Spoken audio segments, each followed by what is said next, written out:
إن الحمد لله نحمده ونستعينه ونؤمن به ونتوكل عليه ونعوذ بالله من شرور أنفسنا ومن سيئات أعمالنا من يهده الله فلا مضل له ومن يضلل فلا هادي له أشهد أن لا إله إلا الله وحده لا شريك له وأشهد أن محمدا عبده ورسوله أرسله بالهدى ودين الحق ليظهره على الدين كله ولو كره المشركون اللهم صل وبارك على محمد وعلى آل محمد كما صليت وباركت على إبراهيم وعلى آل إبراهيم إنك حميد مجيد أما بعد فإن خير الكلام كلام الله وخير السنن سنن محمد صلى الله عليه وسلم وشر الأمور محدثاتها وكل محدثة بدعة وكل بدعة ضلالة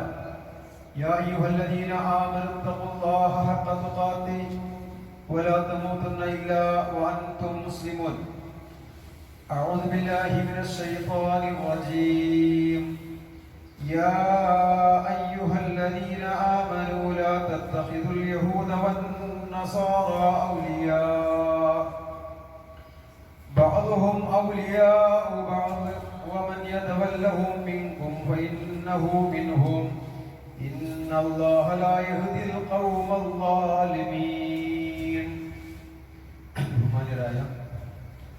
വിശ്വാസികളെ വിശ്വാസിനികളെ അള്ളാഹുവിന്റെ നിയമങ്ങളും നിർദ്ദേശങ്ങളും സൂക്ഷിച്ചും പാലിച്ചും യഥാർത്ഥ വിശ്വാസികളായി അള്ളാഹുവിന് ഇഷ്ടപ്പെട്ട ആളുകളായി സ്വർഗത്തിന് അവകാശികളായി ജീവിക്കണമെന്ന് ആദ്യമായി ഓർമ്മപ്പെടുത്തുകയാണ്, വസിയത്ത് ചെയ്യുകയാണ്.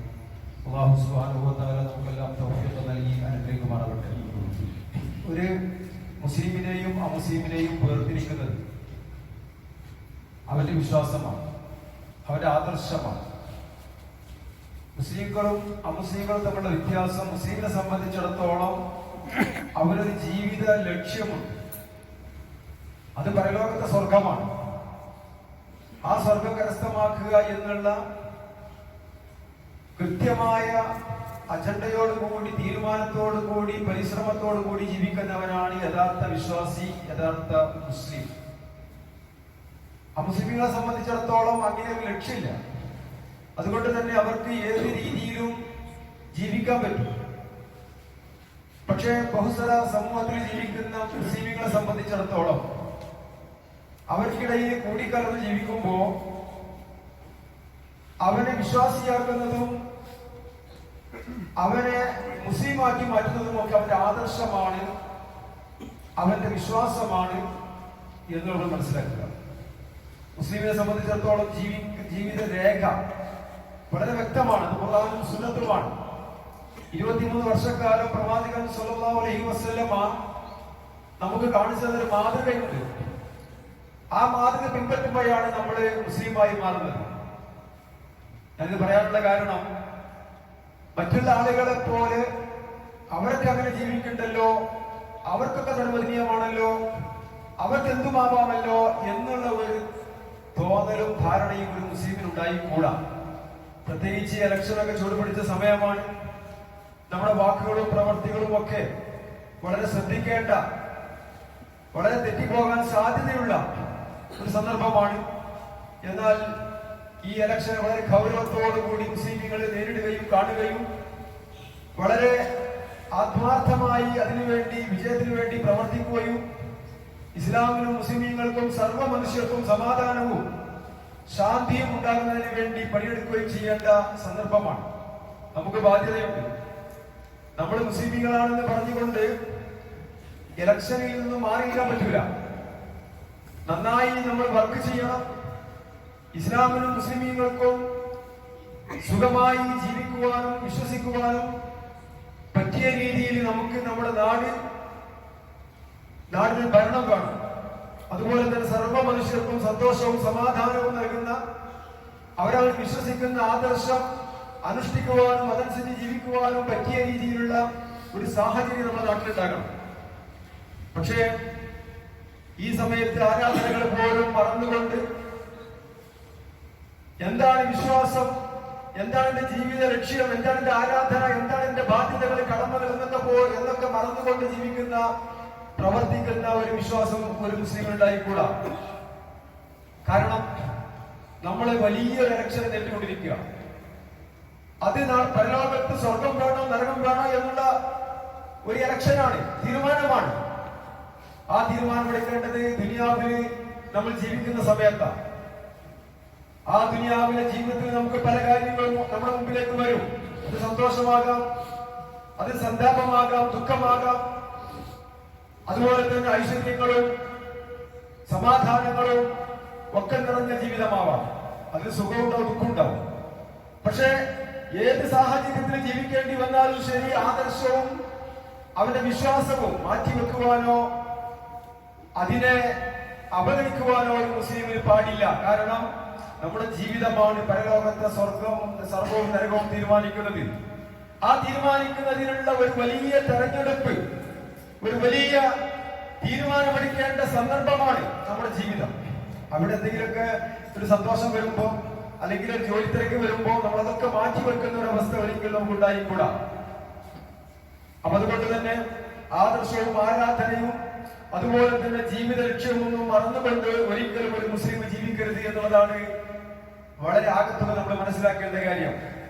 പലപ്പോഴും എതിരാളികളെ പരാജയപ്പെടുത്താൻ വേണ്ടി അസത്യങ്ങളും അന്ധസത്യങ്ങളും അതുപോലെ തന്നെ ദീപത്തുകളും നമീമത്തുകളും ഒക്കെ പറഞ്ഞുകൊണ്ട് ഈ ഇലക്ഷൻ സമയത്തൊക്കെ പല ആളുകളും പല പ്രചരണങ്ങൾ നടത്തുന്നത് കാണാൻ സാധിക്കും. ഹറാമ് അത് രാഷ്ട്രീയത്തിലായാലും ഹറാമ് തന്നെയാണ്. തെറ്റും കുറ്റവും ഒക്കെ അത് ഏത് സന്ദർഭത്തിലായാലും അത് അള്ളാഹുവിന്റെ അടുക്കൽ തെറ്റും കുറ്റവും തന്നെയാണ്. ചില ആളുകൾ റമദാൻ മാസത്തിൽ ഒന്ന് പ്രത്യേകമായ ഒരു ഹറാമും ഹലാലൊക്കെ പരിഗണിച്ചുകൊണ്ട് ജീവിക്കും. അതിൽ ഹജ്ജിന് പോകുന്ന സമയത്ത്, ഉംറക്ക് പോകുന്ന സമയത്തൊക്കെ എല്ലാ ഇടപാടുകളും ഒക്കെ വീട്ടിൽ വളരെ മനസ്സകം ശുദ്ധമാക്കിക്കൊണ്ട് പോകാൻ വേണ്ടി ശ്രമിക്കും. അൽഹംദുലില്ലാഹ്, നല്ല കാര്യമാണ്. പക്ഷേ അത് റമദാനിലോ ഹജ്ജിന്റെ സമയത്തോ മാത്രം ഒതുങ്ങിക്കൂടാ. ഒരു വിശ്വാസിയുടെ ഓരോ ദിവസത്തെ ജീവിതവും വളരെ വ്യക്തവും കൃത്യവും സുതാര്യവുമായിരിക്കണം. എതിരാളികളെ നശിപ്പിക്കാൻ വേണ്ടി കളവ് പറയുക, അവരെ അപമാനിക്കുക, അവരെ ഇടിച്ചു താഴ്ത്തുക, ഇതൊന്നും പരലോകത്ത് സ്വർഗം ആഗ്രഹിക്കുന്ന ഒരാൾക്കും ഭൂഷണമല്ല എന്നുള്ള കാര്യം മനസ്സിലാക്കണം. അതുകൊണ്ട് തന്നെ ആദർശത്തെ പണയം വെച്ചുകൊണ്ട് ധാർമ്മിക മൂല്യങ്ങൾ നശിപ്പിച്ചുകൊണ്ടുള്ള ഒരു ജീവിതം ഒരിക്കലും നമുക്കുണ്ടായിക്കൂടാ. അത് നമ്മൾ പരലോകത്ത് രക്ഷപ്പെടുത്താൻ ഈ ആർക്ക് വേണ്ടിയിട്ടാണോ കളവ് പറഞ്ഞത്, ആർക്ക് വേണ്ടിയിട്ടാണോ കള്ളസത്യം ചെയ്തത്, ആർക്ക് വേണ്ടിയിട്ടാണോ തോന്നിവാസം ചെയ്തത്, ഹറാമ് ചെയ്തത്, അവരാരും നമ്മളെ രക്ഷിക്കാൻ പരലോകത്ത് ഉണ്ടാകൂല. പരലോകത്ത് അവനവൻ ചെയ്ത പ്രവർത്തനങ്ങൾ, കർമ്മങ്ങൾ, അതിന്റെ ഗുണദോഷങ്ങൾ, ഓരോരുത്തരും എന്താണോ ചെയ്തത് അതിന്റെ ഗുണദോഷങ്ങൾ അവരവര് കണക്ക് പറയേണ്ടി വരും. മഹാനായ റസൂലുള്ളാഹി സ്വല്ലല്ലാഹു അലൈഹി വസല്ലം ഏറെ സ്നേഹിച്ച തന്റെ മകൾ ഫാത്തിമ റളിയല്ലാഹു അൻഹാ, ഫാത്തിമ ബിദി, ഓ ഫാത്തിമ, എന്റെ കരളിന്റെ കഷ്ടമാണ് നീ എന്ന് പറഞ്ഞ ഫാത്തിമ റളിയല്ലാഹു അൻഹയോട് മഹാനായ പ്രവാചകൻ സ്വല്ലല്ലാഹു അലൈഹി വസല്ലം പറഞ്ഞു, അൻതദി നഫ്സകി മിനന്നാർ, ഓ ഫാത്തിമ, നിന്റെ ശരീരത്തെ നരകത്തിൽ നിന്ന് രക്ഷപ്പെടുത്താൻ നിനക്ക് മാത്രമേ സാധിക്കൂ. ലാ മുഗ്നി അൻകി മിനല്ലാഹി ശൈആ, നാളെ അല്ലാഹുവിന്റെ മുമ്പിൽ നിനക്ക് വേണ്ടി നിന്നെ രക്ഷപ്പെടുത്താൻ ഈ ഉപ്പാക്ക് സാധ്യമല്ല കേട്ടോ. അതാണ് പ്രവാചകന് പോലും സ്വന്തം മകളോട് പറഞ്ഞ വാക്ക്. അതുകൊണ്ട് സഹോദരന്മാരെ, ഒരു നേതാവും നമ്മുടെ രക്ഷക്കുണ്ടാവൂല, ഒരു ശൈഖും നമ്മുടെ രക്ഷക്കുണ്ടാവൂല, ഒരാളും നമ്മുടെ രക്ഷക്കുണ്ടാവൂല. അവനവൻ ചെയ്ത കർമ്മങ്ങളിൽ അത് മാത്രമേ രക്ഷക്കുണ്ടാവുള്ളൂ. നമ്മൾ കളവ് പറഞ്ഞാൽ അതിന്റെ ദോഷം നമ്മൾ അനുഭവിക്കേണ്ടി വരും.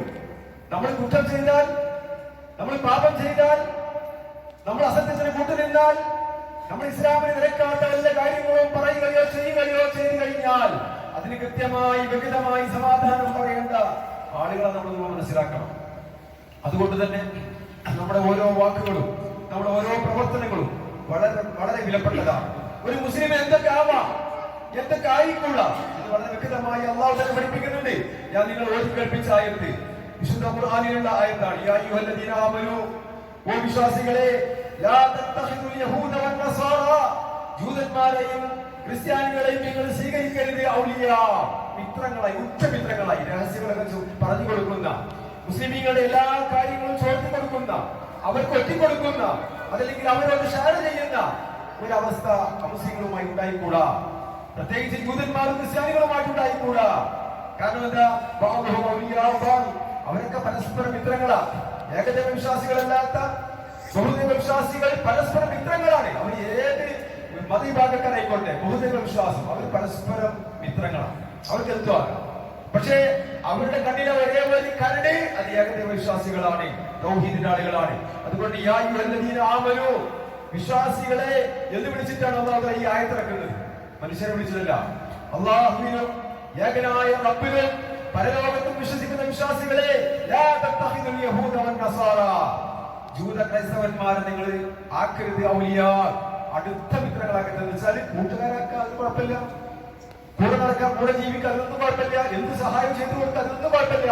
പക്ഷെ നമ്മുടെ എല്ലാ ആദർശത്തെ പണയം വെച്ചുകൊണ്ടുള്ള കൂട്ടുകെട്ടുണ്ടല്ലോ, അതൊരിക്കലും പാടില്ല. കാരണം അവര് പരസ്പരം മിത്രങ്ങളാണ്. ഏത് വിഷയത്തിൽ? ബഹുദേവാരാധന വിഷയത്തിൽ.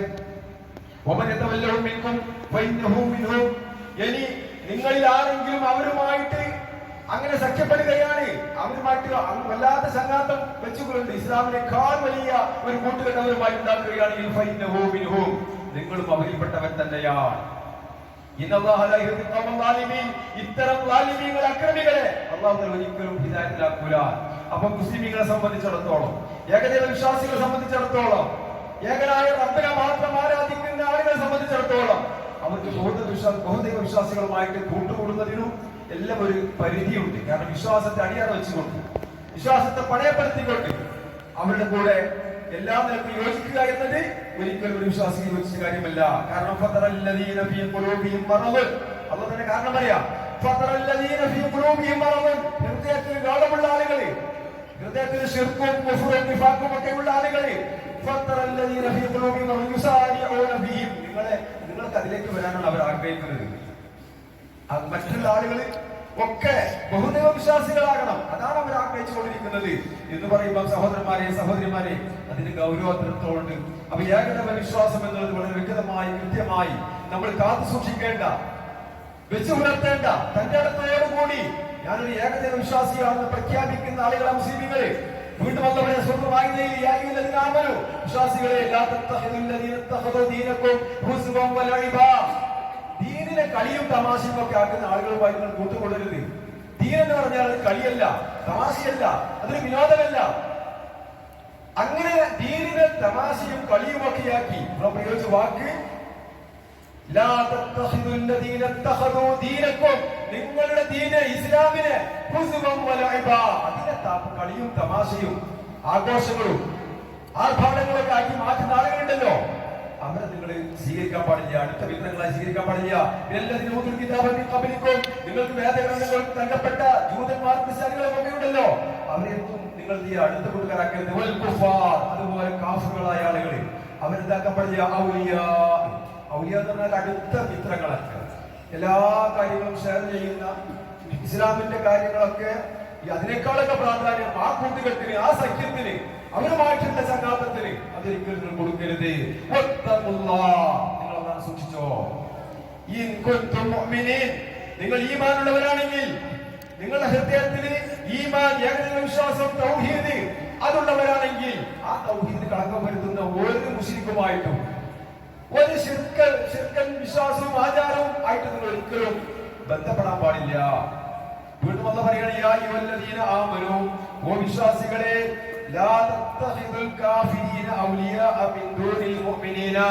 വിശ്വാസികളെ കൂടാതെ, മുഅ്മിനീങ്ങളെ കൂടാതെ കാഫിറുകളെ നിങ്ങൾ ഔലിയാക്കന്മാരാക്കരുത്, വലിയകളാക്കരുത്, ഉറ്റ സുഹൃത്തുക്കളാക്കരുത്. ചങ്ങാത്തം പുലർത്താം, അയൽപക്കത്ത് അയൽവാസികളെ താമസിക്കാം, അവർക്ക് വേണ്ട എല്ലാ സഹായ സഹകരണങ്ങളും ഒക്കെ ചെയ്തു കൊടുക്കാം. പക്ഷെ ഇസ്ലാമിനെ ഒറ്റിക്കൊടുക്കുന്ന രീതിയിൽ, മുസ്ലിമീങ്ങൾ എല്ലാ രഹസ്യങ്ങളും ചോദിക്കുന്ന രീതിയിൽ അവരുമായിട്ട് നിങ്ങൾ എന്ത് ചെയ്യാൻ പാടില്ല? ആ ഒരു ബന്ധം സ്ഥാപിക്കാൻ പാടില്ല.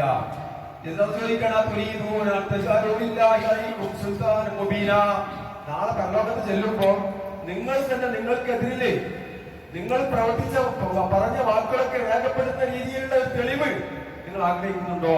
ഇത് അല്ലാഹുവിന്റെ കൽപ്പനയാണ്. വിശ്വാസികൾ പരസ്പര മിത്രങ്ങളാ, ഏകദൈവ വിശ്വാസികൾ പരസ്പര മിത്രങ്ങളാ. ഒരു കെട്ടിടം പോലെയാണ്, ഒരു ബിൽഡിംഗ് പോലെയാണ്. പ്രവാചകൻ കൈകൾ പരസ്പരം ചേർത്ത് പിടിച്ചുകൊണ്ട് പറഞ്ഞു, വിശ്വാസികൾ പരസ്പരം ഒരു ശരീരം പോലെയാണ്, ഒരു ബിൽഡിംഗ് പോലെയാണ്. ഒരാളുടെ സന്തോഷം എല്ലാവരുടെയും സന്തോഷമായിരിക്കണം, ഒരാളുടെ ദുഃഖം എല്ലാവരുടെയും ദുഃഖമായിരിക്കണം. അതുപോലെ അവിശ്വാസികള്, ബഹുദൈവവിശ്വാസികള്, മുശ്രിക്കുകളും കാഫിറുകളും ഒക്കെ അവർ പരസ്പര മിത്രങ്ങളാണ്, അവർ അതിൽ യോജിച്ച ആളുകളാണ്. അവര് ഇസ്ലാമിന്റെ ഏകദൈവ വിശ്വാസികളായ ആളുകളെ കഠിനമായി ശത്രുക്കളായി കാണുന്ന ആളുകളാണ്.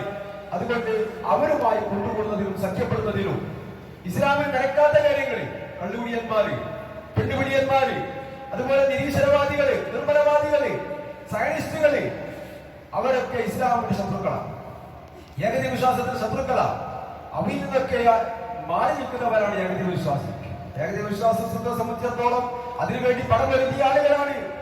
റസൂലുള്ളാഹി സ്വല്ലല്ലാഹു അലൈഹി വസല്ലം യുദ്ധങ്ങൾ നടത്തി, ഹിജ്റ പോയി, ഒരുപാട് പ്രയാസങ്ങൾ പെട്ടു, ഒരുപാട് ആളുകൾ ഷഹീദായി മരണപ്പെട്ടു. മഹാനായ ഇബ്രാഹിം നബി അലൈഹിസ്സലാത്തു വസ്സലാം തൗഹീദിന്റെ ആദർശത്തിന് വേണ്ടി പണം വരുത്തിയ പ്രവാചകനാണ്. തന്റെ പിതാവിൽ നിന്നും നാട്ടുകാരിൽ നിന്നൊക്കെ ഒരുപാട് മർദ്ദനങ്ങൾ ഏറ്റുവാങ്ങിയ പ്രവാചകനാണ്.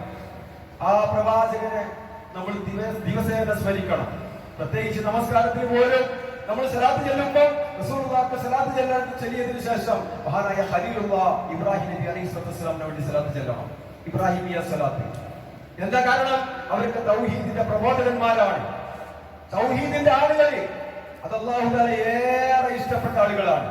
അതുകൊണ്ട് തന്നെ ഇസ്ലാമിന്റെ ശത്രുക്കളുടെ കൂടെ തോളോട് തോൾ ചേർന്ന് ഇസ്ലാമിന്റെ പോലും രഹസ്യങ്ങൾ ചോർത്തിക്കൊടുത്ത് ഇസ്ലാമിന്റെ മുസ്ലിം സമുദായത്തിന് അപമാനം ഉണ്ടാക്കുന്ന രീതിയിൽ പ്രവർത്തിക്കാൻ ഒരു മുസ്ലിമിനും പാടില്ല, ഒരു വിശ്വാസിക്കും പാടില്ല.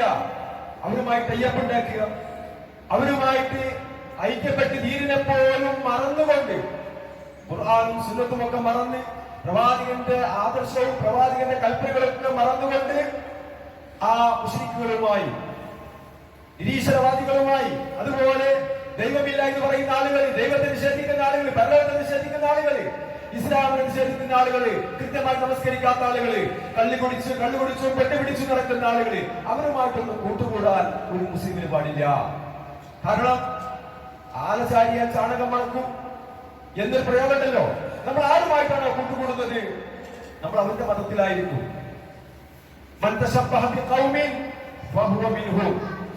അങ്ങനെ പറഞ്ഞു. ഒരാള് ആരുടെ ഇസ്ലാമല്ലാത്ത ഏതെങ്കിലും ഒരു ആദർശത്തെയാണ് സ്വീകരിക്കുന്നതെങ്കിൽ, അല്ലെങ്കിൽ അവരുടെ കൂടെ കൂടിയിട്ടാണ് പ്രവർത്തിക്കുന്നതെങ്കിൽ അവൻ അവരിൽപ്പെട്ടവനാണെന്നാണ് പറയുന്നത്.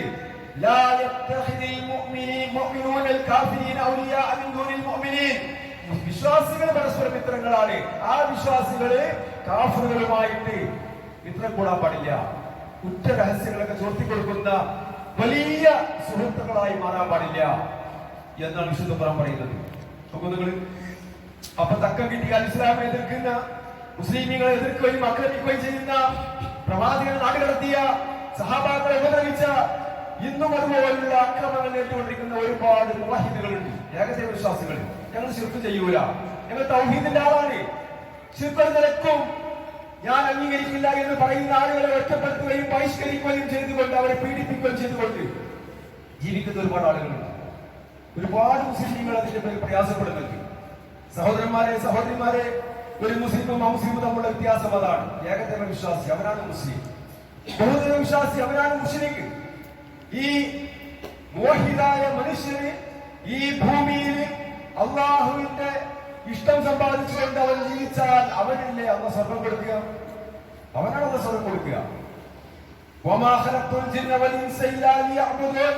മനുഷ്യരെയും ജിന്നുകളെയും എല്ലാം അള്ളാഹു തആല സൃഷ്ടിച്ചത് ഇല്ലാ ലിയഅ്ബുദൂന, അവനെ ആരാധിക്കാനാണെന്ന്. മാത്രമല്ല അത് വിശദീകരിച്ചുകൊണ്ട് മുഫസ്സിറുകൾ പറയുന്നു, ഇല്ലാ ലിയുവഹിദൂന, അവനെ മാത്രം ആരാധിക്കാനാണ്. അള്ളാഹനെ ആരാധിക്കാൻ ഒരുപാട് ആൾക്കാർ ആരാധിക്കും, ഭൂരിഭാഗം ആളുകൾ അള്ളാഹനെ ആരാധിക്കും. അതോടൊപ്പം അതല്ലാത്ത ആളുകളെയും, ശൈഖന്മാരെയും, വലിയകളെയും, ഔലിയാക്കന്മാരെയും, ജാറങ്ങളെയും, ബിംബങ്ങളെയും, ദർഗകളെയും, മഖാമുകളെയും അവിടൊക്കെ പോയിട്ട് സങ്കടം പറയുന്ന ആളുകളുണ്ട്, പ്രാർത്ഥിക്കുന്ന ആളുകളുണ്ട്. പക്ഷേ അല്ലാഹു സുബ്ഹാനഹു വ തആല മനുഷ്യരെ സൃഷ്ടിച്ചതിന്റെ ലക്ഷ്യമായിട്ടുണ്ട് അല്ലാഹ് പറയുന്നത് ഇല്ലാ ലിയഅ്ബുദൂൻ ഇല്ലാ ലിയുവഹിദൂൻ, അല്ലാഹനെ മാത്രം ആരാധിക്കാനാണ്. അത് കുറച്ച് പ്രയാസമാണ്, അത് ഒരല്പം ബുദ്ധിമുട്ടാണ്. പക്ഷേ ആ ബുദ്ധിമുട്ട് സഹിക്കേണ്ടി വന്നാലും അതിന് ഞങ്ങൾ തയ്യാറാണെന്ന് പ്രഖ്യാപിച്ചവരാണ്, അത് കാണിച്ചു കൊടുത്തവരാണ് ആര്? പ്രവാചകന്മാർ, അമ്പിയാക്കള്, മുസ്ലിങ്ങള്, സഹാബാക്കള് റളിയല്ലാഹു അൻഹും അജ്മഈൻ, അല്ലാഹു അവരെ പറ്റി ഇഷ്ടപ്പെട്ടു. അല്ലാഹു അവരെ പറ്റി ഇഷ്ടപ്പെട്ടു. എന്താ കാരണം? അവർ അല്ലാഹുവിനെ മാത്രം ആരാധിച്ച ആളുകളാണ്. അപ്പൊ മുസ്ലിമീങ്ങളായ ആളുകള് നമ്മുടെ ബാധ്യത ഇബാദത്തുകൾ മുഴുവൻ അല്ലാഹുവിന് കൊടുക്കുക, അതിന് ഭൂമിയിൽ സൗകര്യപ്രദമായ രീതിയിൽ നമുക്ക് ജീവിക്കാനുള്ള അവസരം ഉണ്ടാക്കുക. ഏതൊരു മനുഷ്യനും അവന് ഇഷ്ടമുള്ള കാര്യം വിശ്വസിക്കട്ടെ, അവനത് വെച്ചു പുലർത്തിക്കൊള്ളട്ടെ, അതിനൊന്നും യാതൊരു തടസ്സമില്ല. പക്ഷേ അല്ലാഹുവിനെ മാത്രം ആരാധിക്കണമെന്ന് ആഗ്രഹിക്കുന്ന ഒരു മുസ്ലിമിന്, ഒരു മുസ്ലിമത്തിന് സന്തോഷത്തോടെ സമാധാനത്തോടെ അതിനുള്ള ഒരു അവസരം ഭൂമിയിൽ വേണം. അങ്ങനെ ഒരു ഭരണകൂടം നമ്മുടെ നാട്ടിലുണ്ടാകണം. അങ്ങനെ അല്ലാഹുവിനെ ആരാധിച്ചുകൊണ്ട് എന്നേക്കുമായി അല്ലാഹുവിന്റെ സ്വർഗ്ഗം കരസ്ഥമാക്കാൻ വേണ്ടി പണിയെടുക്കുന്ന ആളുകൾ, ബുദ്ധിയുള്ള ആളുകൾ, അവരാണ് മുസ്ലിമീങ്ങൾ, അവരാണ് വിശ്വാസികൾ. നമുക്ക് ബാധ്യതയുണ്ട്. ഇന്നല്ലെങ്കിൽ നാളെ നമ്മളൊക്കെ മരണപ്പെട്ടു പോകും. ഈ ദുനിയാവില് മരണപ്പെടാതെ ഒരാളും ഉണ്ടാവില്ല. ജനിച്ച എല്ലാ ആളുകളും മരിക്കും. അൽ മൗതു ബാബുൻ കുല്ലു നാസി ദാഖിലുഹു, എല്ലാ മനുഷ്യരും മരണമാകുന്ന കവാടത്തിലൂടെ കടന്നു പോകും. ആദം നബി മുതൽ ഇന്നോളം മരണപ്പെട്ടു പോയ ആളുകളൊക്കെയും ആ മരണത്തിന്റെ കവാടത്തിലൂടെ പ്രവേശിച്ചു കഴിഞ്ഞു, യഥാർത്ഥ ജീവിതത്തിലേക്ക് പോയി കഴിഞ്ഞു. ഇൻഷാ അല്ലാഹ് അധികം വൈകാതെ നമ്മളും ആ കവാടം കടക്കും. അത് കഴിഞ്ഞാൽ പിന്നെ ഒന്നും ചെയ്യാൻ സാധ്യമല്ല. ഈ ദുനിയാവിൽ വെച്ച് നമ്മൾ എന്താണോ വിശ്വസിച്ചത്, എന്താണോ പ്രവർത്തിച്ചത്, എന്താണോ നമ്മുടെ ജീവിതം, അതിന്റെ ഹിസാബുകളാണ് പിന്നെ നമുക്ക് നേരിടാനുള്ളത്. അതുകൊണ്ട് നമുക്ക് ബാധ്യതകളുണ്ട്. അല്ലാഹുവിനെ ആരാധിക്കണം, അല്ലാഹുവിനെ മാത്രം ആരാധിക്കണം, ഇസ്ലാം അനുസരിച്ച് ജീവിക്കണം. അതിനുള്ള ഒരു സാഹചര്യം നമ്മുടെ നാട്ടിൽ ഉണ്ടാകണം. അതിന് നമ്മൾ അഹോരാത്രം പണിയെടുക്കണം, പ്രാർത്ഥിക്കണം. മുസ്ലിമീങ്ങൾ പരസ്പരം സഹോദരങ്ങളാണ്. അതുകൊണ്ട് ഒരിക്കലും ഭിന്നിപ്പുണ്ടായിക്കൂടാ. മുസ്ലിമീങ്ങൾ ഒരിക്കലും ഭിന്നിപ്പുണ്ടായിക്കൂടാ. മുസ്ലിമീങ്ങൾ ഒറ്റക്കെട്ടായി നിൽക്കണം. കാരണം അല്ലാഹുവിന്റെ അടിമകളാണ്. അവർക്ക് ഒരേ ഒരു ലക്ഷ്യമുള്ളൂ, നാളെ പരലോകത്തെ സ്വർഗമാണ്. ആ സ്വർഗം ലഭിക്കുന്നതിന് വേണ്ടി അല്ലാഹുവിനെ മാത്രം ആരാധിച്ചുകൊണ്ട് ഈ ഭൂമിയിൽ ജീവിക്കുക എന്നത് മാത്രമാണ് വിശ്വാസികളുടെ ലക്ഷ്യം. അങ്ങനെ അല്ലാഹുവിനെ മാത്രം ആരാധിച്ചുകൊണ്ട് ഇബാദത്തുകൾ മുഴുവൻ അല്ലാഹുവിന് അർപ്പിച്ചുകൊണ്ട് നമ്മൾ മരണപ്പെട്ട് കഴിഞ്ഞാൽ അല്ലാഹുവിന്റെ വിശാലമായ സ്വർഗം നമുക്കുള്ളതാണ്. നാളെയാകാം എന്ന് വെച്ച് മാറ്റി വെക്കാൻ പറ്റില്ല. നാളെ ജീവിക്കുന്നതിന് യാതൊരു ഗ്യാരണ്ടി ഇല്ല. ഇന്ന് പോലും വൈകുന്നേരമാകും, അതിന് യാതൊരു ഗ്യാരണ്ടി ഇല്ല. എവിടെ വെച്ചാ മരിക്കുക അത് നമുക്ക് അറിഞ്ഞുകൂടാ. ഇത്രയും ബലഹീനരാണ് നാം, ഇത്രയും നിസാരന്മാരാണ് നാം. പൂർവികന്മാരായ ആളുകളൊക്കെ മരണപ്പെട്ടു പോയി. വാപ്പാര്, വെല്ലിപ്പാര് ഒക്കെ മരണപ്പെട്ടു പോയി. ഇൻഷാ അല്ലാഹ് വരും തലമുറകളിൽ ഇനിയും കാര്യം വരും. ഇപ്പൊ നമ്മുടെ ഊഴമാണ്, നമ്മുടെ അവസരമാണ്. അതുകൊണ്ട് അല്ലാഹുവിനെ മാത്രം ആരാധിക്കുക, വിശ്വാസം ശരിപ്പെടുത്തുക, ശിർക്കില്ലാത്ത, കുഫ്റില്ലാത്ത, നിഫാഖില്ലാത്ത ഒരു വിശ്വാസം, കറകളഞ്ഞ ഇസ്ലാമിന്റെ വിശ്വാസം. ഇസ്ലാമിനെ കൃത്യമായി പഠിക്കുക, ഖുർആനും സുന്നത്തും കൃത്യമായി വായിക്കുകയും പഠിക്കുകയും അത് ജീവിതത്തിൽ പകർത്തുകയും അത് മറ്റുള്ള ആളുകളിലേക്ക് എത്തിച്ചു കൊടുക്കുകയും ചെയ്യേണ്ട ഉത്തരവാദിത്തമുള്ള ആളുകളാണ് നമ്മൾ. അല്ലാഹു സുബ്ഹാനഹു വ തആല അവൻ ഇഷ്ടപ്പെട്ട ആളുകളുടെ കൂട്ടത്തിൽ നമ്മളെല്ലാവരെയും ഉൾപ്പെടുത്തി അനുഗ്രഹിക്കുമാറാകട്ടെ.